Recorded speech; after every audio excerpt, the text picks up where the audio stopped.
وہ سبرینا کے گھر سے نکلا اور سڑک کنارے قدم قدم چلنے لگا۔ وہ اپنی کار دور کھڑی کر کے آیا تھا۔ اسے خدشہ تھا کہ کوئی اس کا تعاقب نہ کر رہا ہو۔ مغرب اتر رہی تھی۔ ہر طرف جامنی سی روشنی تھی۔ اندھیرا اپنے پر پھیلانے کو تھا۔ ایک دم ہوا کا تیز جھونکا آیا، سرد جھونکا جس میں تپش تھی۔ سائیڈ واک پر چلتا ماہر فرید رک گیا۔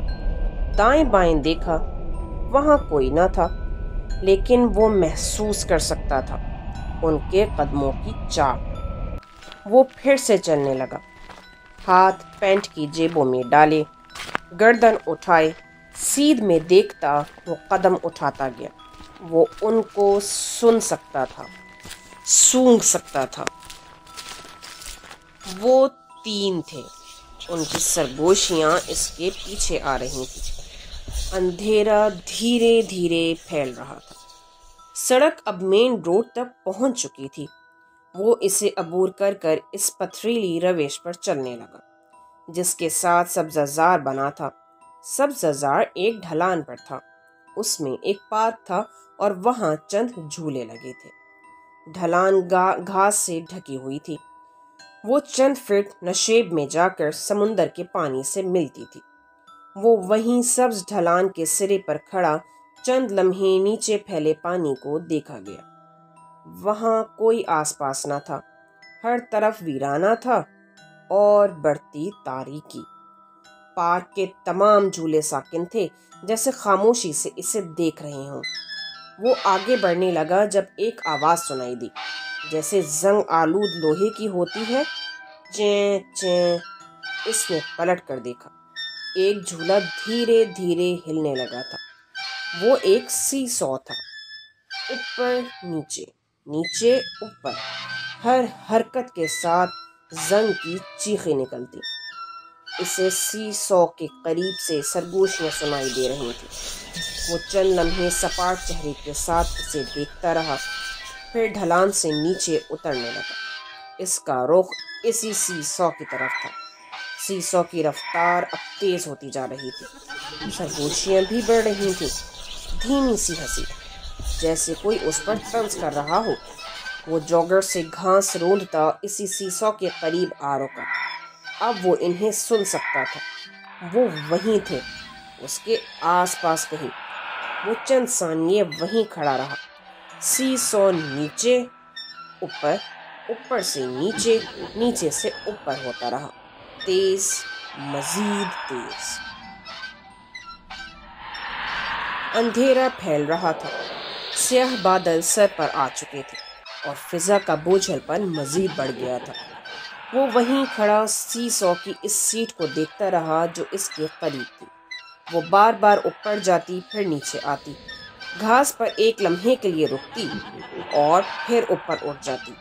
اس دفعہ جیسے ہی اس نے زمین کو چھوا، ماہر نے ایک دم اپنا جوگر اس پر رکھ دیا۔ سی سو رک گیا۔ ایک لمحے کے لیے ساری فضا ساکن ہو گئی۔ اب میری بات غور سے سنو، وہ بولا تو آواز میں سارے جہان کی سختی تھی۔ تم غلام ہو، میں نہیں۔ اس کے جوگر تلے دبی لوہے کی سیٹ کے اندر سے دباؤ اٹھنے لگا اور وہ اتنا ہی دباؤ لگائے اسے زمین بوس کیے رہا۔ کیا سوچ کر تم لوگ میرے پیچھے آئے تھے؟ مجھے ڈرانے؟ میرے اندر داخل ہونے؟ مجھے مارنے؟ اس نے افسوس سے سر جھٹکا۔ تم غلام ہو ایک انسان کے، اور میں کسی کا غلام نہیں۔ نہ میں کسی سے ڈرتا ہوں، نہ کسی انسان سے، اور نہ ہی کسی جن سے۔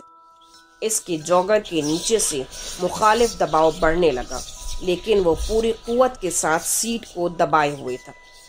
اگر تم اس انسان کی غلامی کرنا چاہتے ہو تو کرتے رہو، لیکن آج سے تم میرے پیچھے نہیں آؤ گے۔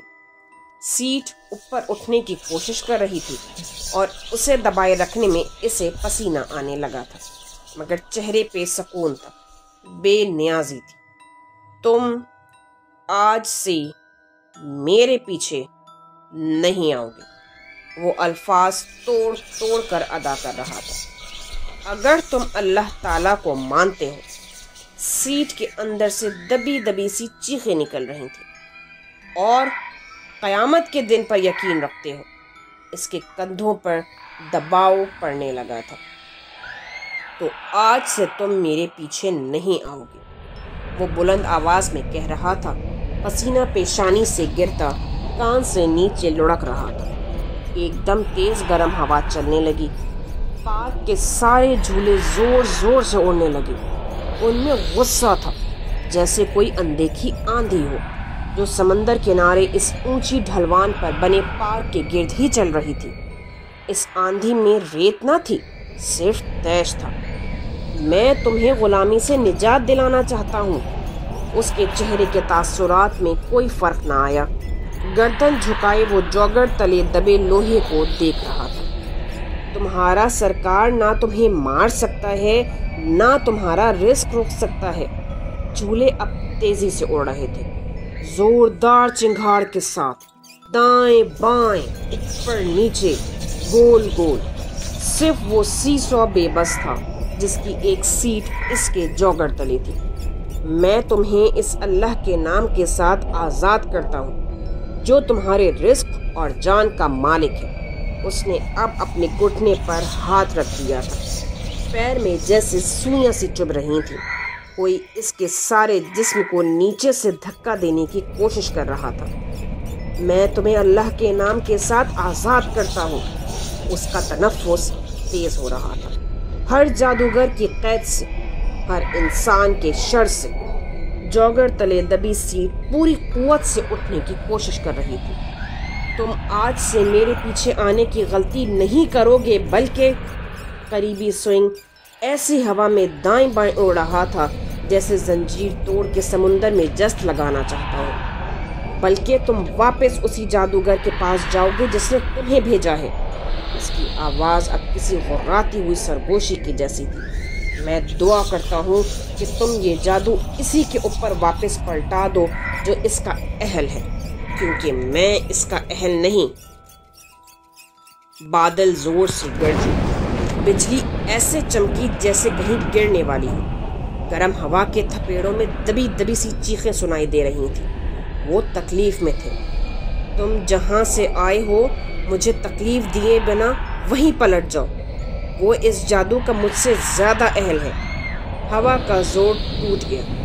جھولتے ہوئے جھولے دھیمے ہو گئے۔ تم آج سے میرے پیچھے نہیں آؤ گے۔ سی سو کی قوت دم توڑ گئی۔ جھولے دھیرے دھیرے ساکت ہونے لگے۔ ہوا اب مکمل خاموش تھی۔ میں تمہیں اللہ کے نام کے ساتھ اس جادوگر کی قید سے آزاد کرتا ہوں۔ اس نے دھیرے سے جوگر ہٹایا۔ سی سو اب خاموش تھا، ساکن۔ سرگوشیاں دم توڑ چکی تھیں۔ فضا کا بوجھل پن ایک دم ختم ہو گیا تھا۔ سب کچھ ہلکا پھلکا سا تھا۔ وہ وہاں سے پلٹ گیا اور دھیرے دھیرے ڈھلوان سے اوپر چڑھنے لگا۔ جیب میں ہاتھ ڈال کر نیلی تسبیح نکالی اور زیر لب کچھ پڑھتے ہوئے اب وہ سڑک کی طرف بڑھ رہا تھا۔